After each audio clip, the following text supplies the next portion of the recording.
आतंकवाद की इकोसिस्टम को भी घाटी में से पूर्णतया समाप्त करने का काम नरेंद्र मोदी सरकार है। और मुझे विश्वास है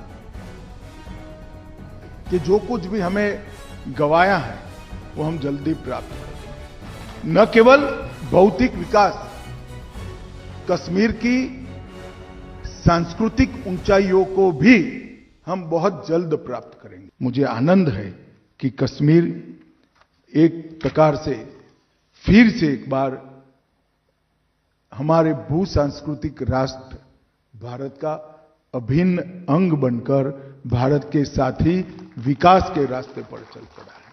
मित्रों, और मैं आज कहना चाहता हूं कि हमने न केवल आतंकवाद पर कंट्रोल पाया है, इसको रोकने में सफलता प्राप्त की है, हमने आतंकवाद की इकोसिस्टम को भी घाटी में से पूर्णतया समाप्त करने का काम नरेंद्र मोदी सरकार ने। और ये सब इस भूमि के लिए हुआ है, जो भूमि का देश और दुनिया की सभ्यताओं में बहुत बड़ा योगदान है।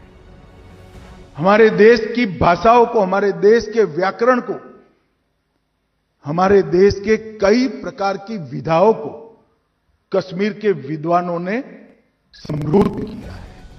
और कुछ चीजें तो ऐसी है, संस्कृत का व्याकरण हो या नाट्य शास्त्र, जिसमें बहुत बड़ा हिस्सा कश्मीर के विद्वानों का रहा है।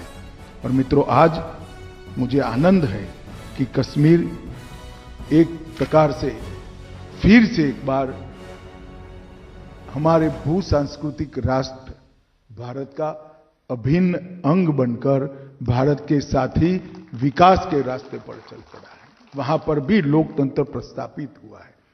और मुझे विश्वास है कि जो कुछ भी हमें गंवाया है वो हम जल्दी प्राप्त कर देंगे। पूरा विश्वास है।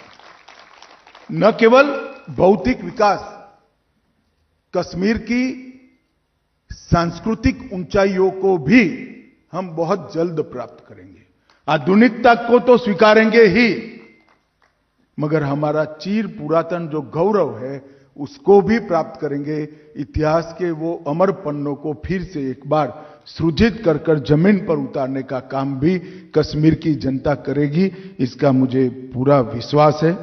आज मैं इतना ही कहना चाहता हूं कि श्यामा प्रसाद मुखर्जी ने, जिन्होंने सबसे पहले एक देश में दो विधान, दो प्रधान, दो निशान नहीं होंगे कर अपना बलिदान दिया था, श्यामा प्रसाद मुखर्जी का एक वाक्य है, जम्मू और कश्मीर केवल भारत का अंग नहीं है, ये भारत की आत्मा का अभिन्न हिस्सा है।